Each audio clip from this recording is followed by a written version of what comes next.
Pencarian kreativiti dan inovasi telah menjadi semakin penting dalam dunia hari ini. Ianya bertindak sebagai penggerak bagi perniagaan untuk berjaya dan berkembang maju dalam lanskap yang sentiasa berubah. Kreativiti dapat dilihat dari 4 aspek yang sangat penting dan perlu diterapkan, iaitu kreativiti saintifik, kreativiti ekonomi, kreativiti budaya dan kreativiti teknologi.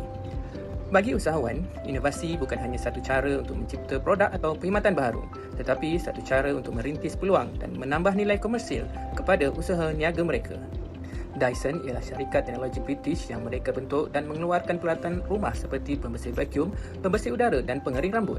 Syarikat ini diasaskan oleh Sir James Dyson pada tahun 1951 dan beribu pejabat terletak di Malmesbury, Wiltshire, England. Dyson ialah syarikat global yang beroperasi di lebih 80 negara. Syarikat ini menggaji lebih 12,000 orang di seluruh dunia. Pada tahun 1983, Dyson melancarkan vacuum pertama mereka iaitu DC-1. DC-1 ialah pembersih vacuum pertama yang menggunakan teknologi pemisahan siklonik. Teknologi siklon adalah salah satu inovasi Dyson yang paling ketara dan teknologi siklon ini telah dipatenkan. Yang kedua adalah reka bentuk tanpa beg menjadikan Dyson salah satu syarikat pertama yang memperkenalkan pembersih vacuum tanpa beg ke pasaran.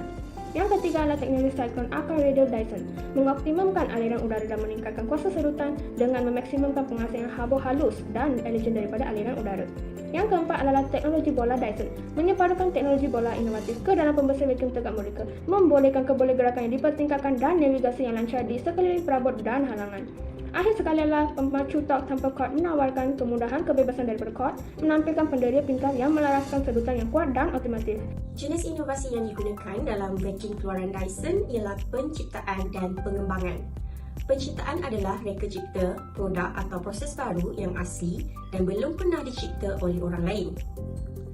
Pengembangan dalam inovasi ialah penggunaan aplikasi yang berbeza ke atas produk atau proses yang sedia ada. Dan kreativiti disesuaikan dalam pembuatan produk jenama Dyson dilihat telah dibangunkan mengikut model innovation process kreativiti dan inovasi tersebut seperti berikut. Yang pertama, mengenal pasti peluang. Yang kedua, mendapatkan sumber. Yang ketiga, membangunkan usaha teroka. Yang keempat, penciptaan nilai. Dan seterusnya adalah strategi-strategi yang dimiliki oleh Dyson Vacuum, iaitu yang pertama, keaslian di dalam penawaran produk dan perkhidmatan. Yang kedua, pengurusan masa yang baik. Dan yang ketiga, platform reka bentuk yang mantap. Yang pertama, pemikiran reka bentuk berpusatkan pengguna. Proses ini memerlukan syarikat untuk menapasi isu, sumbang saran idea, prototip, menguji dan membangunkan empati bagi orang ramai untuk menghasilkan produk yang benar-benar memenuhi keperluan mereka.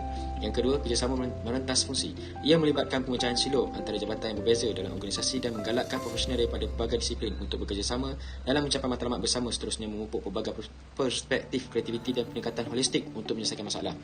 Yang ketiga, integrasi kelestarian. Mengintegrasikan pembangunan mampan melibatkan pembangunan produk dan proses yang minimum kesan negatif alam sekitar sepanjang kitaran hayat mereka. Ia termasuk menggunakan bahan mesra alam, meningkatkan kecekapan tenaga dan mempertimbangkan isu akhir hayat seperti keboleh kitaran semula. Yang keempat, reka bentuk modular untuk peningkatan. Reka bentuk modular menggalakkan kemampanan mengurangkan sistem teknologi dan membolehkan pengguna mengubah barangan mereka dari semasa ke semasa. Dan yang terakhir sekali, inovasi terbuka. Inovasi terbuka ialah kaedah kolaboratif di mana peniaga mencari idea, teknologi dan pengalaman luas secara aktif untuk meningkatkan proses inovasi mereka. Dyson mungkin boleh melihat ke dalam kerjasama dengan syarikat teknologi atau syarikat permulaan untuk menggabungkan teknologi canggih ke dalam produk keluaran. Sekian, terima kasih. Kreativiti menambah kepribadian dan keaslian kepada barangan, mencipta idea segar yang mempunyai keupayaan untuk mengubah industri. Organisasi yang mencipta budaya kreatif bukan sahaja membezakan diri mereka, tetapi juga merangsang minat dan kesetiaan pelanggan. Pembangunan produk didorong ke hadapan oleh inovasi, iaitu penerapan idea-idea inovatif. Ia membolehkan perniagaan menyesuaikan diri dengan perubahan keperluan pasaran, kemajuan teknologi dan perubahan masyarakat.